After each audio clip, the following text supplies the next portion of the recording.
Hi there. Today I'm going to talk about a great free resource called Astro.com.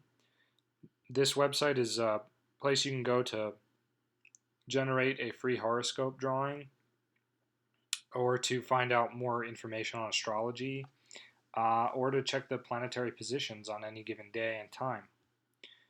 So you have the option to create a free account, which I believe can store up to about 100 charts or so. Um, but you don't have to create an account to generate your own chart, and so we're going to talk about that in a moment. The first thing I like to show people though is if you click here, you can see the positions of the planets on any given day, and you can also scroll down here to see them. So next to each planet or body, you have the glyph that's used in a chart, and so this is a great way to get to learn about the glyphs, what each of them signify, and then you have their position in a sign. And the first number here is the degree. So this will be 16 degrees and then the sign Cancer. And then this is minutes and seconds, all of zodiacal longitude. This one here is the North Node. And in, uh, in other charts, Astro.com, it's optional. But in most other softwares, you'll see the exact inversion of this symbol will show the South Node. And those are always 180 degrees apart. So if you click on this, you have explanations of the symbols, and you have a little bit about each sign, and you have the color coded to the element. Red for fire, green for earth, yellow for air, and blue for water, not water for blue, blue for water. And you have a little bit of information on each sign, which is nice, and then you also have a little blurb written by the author Liz Green, which describes some basic traits of each of the signs. So this is a nice way to get to learn a little bit more about the signs, but more importantly to learn about the glyphs themselves. So you can just look at a chart and start reading it more quickly without having to refer to glyphs and things like that. You can also read the descriptions on my website, which are there when you click on the little pictograms of the signs up at the top of the page. My descriptions are a bit more esoteric, I suppose. So sometimes they may not be as easily applicable to a chart, and and so you can come here or you can go other places and read about that and start reading your chart on your own once you generate it. Before I show you how to do that, it's also really cool to be able to pull up the chart of the moment just by clicking on chart of the moment.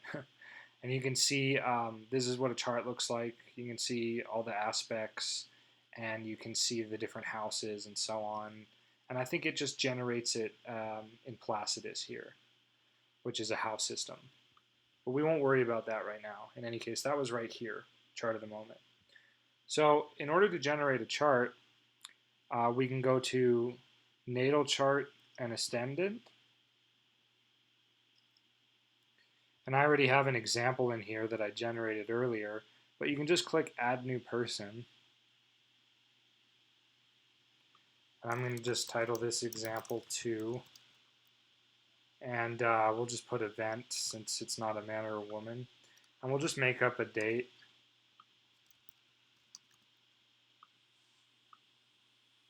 And then you want to put the place. Let's just do New York. And then usually something like this will come up and you can kind of scroll. But if that doesn't come up, don't worry about it. Just write stuff in anyway. And it'll sort of correct itself when you press continue if it didn't recognize things. So you just press continue, and now you have this basic drawing of your chart. So that's cool, right? But if you want to go a little bit more in detail, which you don't have to, but it's nice to know about this, go here to free horoscopes and go to extended chart selection. We've got the horoscope we want, example 2, and you can switch if you have more. And like I said, these will be saved if you have a free account. For house system, I recommend whole signs. That's the simplest house system. And then I would recommend, well, I've been using the mean node recently, but you can use either one. It doesn't matter. And then I would recommend putting in 65% right here in reduce and increase orbs. This is going to change the way the aspects appear. But if you don't put anything in, they'll still appear. It's just that they'll they'll be negligible, so to speak. Like there'll be aspects that are a ridiculous number of degrees apart. So 65% makes it so that, like, for example, a planet has to be within 65% of 90 degrees to another planet in order for a square to show up. And it's like that for each aspect. So this will make the chart a little bit more intelligible too. And these are really the only things you need to do to get started. You can also turn off the trans-Saturnian planets as well. Uranus, Pluto, you can click off there. But we won't do that right now. So then you just click here to show the chart, and you'll get a more detailed version of it. You'll also get a table here showing the exact degrees, showing how prominent the elements are, right, by the color coding, showing cardinal fixed mutable, for those of you who know what that is, and how many bodies or points are there. And we've got the ascendant and the midheaven also represented. We've got that there again too, midheaven and ascendant.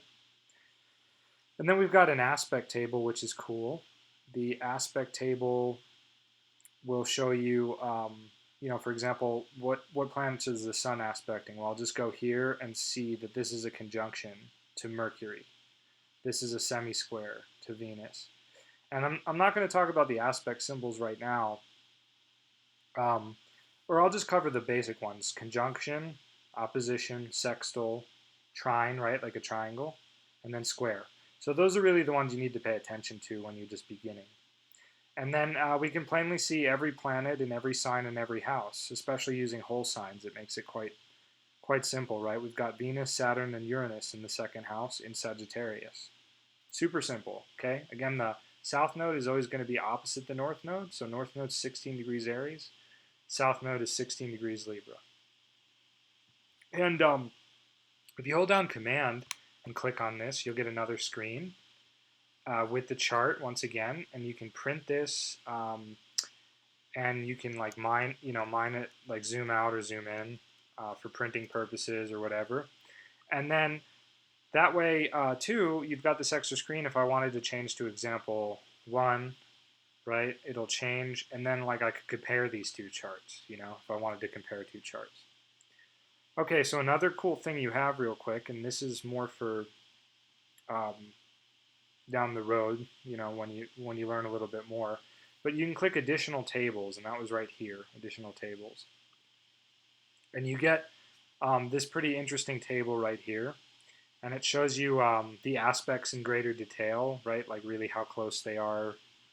So the sun is squaring the moon in with an orb of 2 degrees and 17 minutes, see? So like that means that it's 2 degrees 17 minutes from being a perfect square. Here's the sun's longitude, here's the moon's longitude. You got the house it's in, you've got the speed, which can be very important. Like right now the moon's basically almost at full speed. That's cool. The sun's a little bit slow. So that's sometimes important in judgments. Saturn, I guess, is retrograde, which is why it has the negative next to it. Let me just double check that. Yeah, Saturn's retrograde, so that's what the negative means.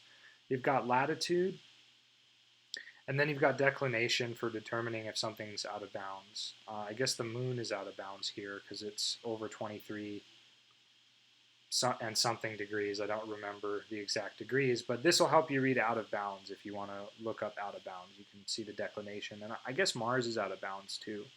Cool. You've got the houses, and if you use a different house system, this will give you some different information. And that's basically what you have with the additional tables. And so that's the simplest way to just use astro.com and generate a free horoscope. And that way, for those of you who are new, you can see what your chart looks like, and you can start looking up in books or websites, oh, what does it mean to have Mercury in Aries? What does it mean to have Venus in Aries? What does my ascendant in Cancer mean? And you know, you'll probably run into a lot of crap that's really inaccurate and really overly generalized or new agey and woo-woo, as a teacher of mine used to call it. But at least it's a place to start.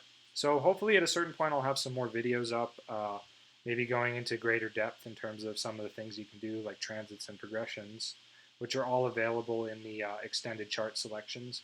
But this is the main thing for now. So have fun.